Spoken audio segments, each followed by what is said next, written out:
नमस्कार बंधुरा आपनारा देखছেন बांगलार बार्ता यूट्यूब चैनल। लोकसभा निर्वाचনের আগেই বিজেপিতে বড় ধাক্কা। বিজেপি ছেড়ে তৃণমূলে যোগ দিলেন বিজেপির সংখ্যালঘু মোর্চার জেলা সভাপতি। শুক্রবার কোচবিহার ২ নম্বর ব্লকের খোকসাডাঙ্গা তৃণমূলের জেলা সভাপতি অভিজিৎ দে ভৌমিকের হাত থেকে জোড়াফুলের পতাকা তুলে নেন তিনি। ঘটনাচক্রে শুক্রবারই রাজ্যে এসেছিলেন প্রধানমন্ত্রী নরেন্দ্র মোদী। হুগলির আরামবাগে সরকারি কর্মসূচির পাশাপাশি জনসভা করেন তিনি। তার মধ্যেই দলের সংখ্যালঘু মোর্চার নেতা শাসক দল তৃণমূলে যোগদানে কিছুটা হলেও অস্বস্তিতে পড়েছেন বিজেপি। বৃহস্পতিবার কুচবিহার পুরসভার ৩ জন নির্দল কাউন্সিলর তৃণমূলে যোগ দিয়েছেন।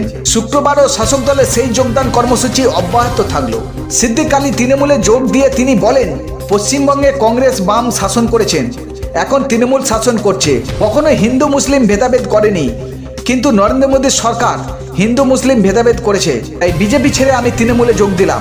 সিদ্দিকের হাতে দলীয় পতাকা তুলে দিয়ে জেলা সভাপতি অভিজিৎ বলেন, তাসের ঘরের মতো বিজেপি ভেঙে পড়বে, তা ইতিমধ্যে শুরু হয়ে গেছে। বেশ কিছুদিন ধরে এই জয়েনিং এর কাজ চলছে।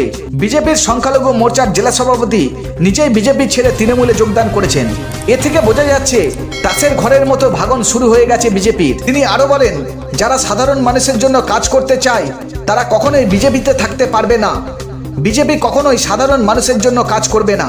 এই নিয়ে বিজেপির জেলা সভাপতি সুকুমার রায় বলেন, সিদ্দিকী আলী মিয়া সম্পর্কে দলের বিভিন্ন কর্মীরা অভিযোগ করেছিল, আমরাও ওর বিরুদ্ধে অনেক অভিযোগ পেয়েছি, তাই ওকে সংখ্যালঘু সভাপতির পদ থেকে সরানোর পরিকল্পনা আমরা নিয়েছিলাম। তাই তিনি আগে বুঝতে পেরেই বিজেপি ছেড়ে তৃণমূলে যোগদান করেছে।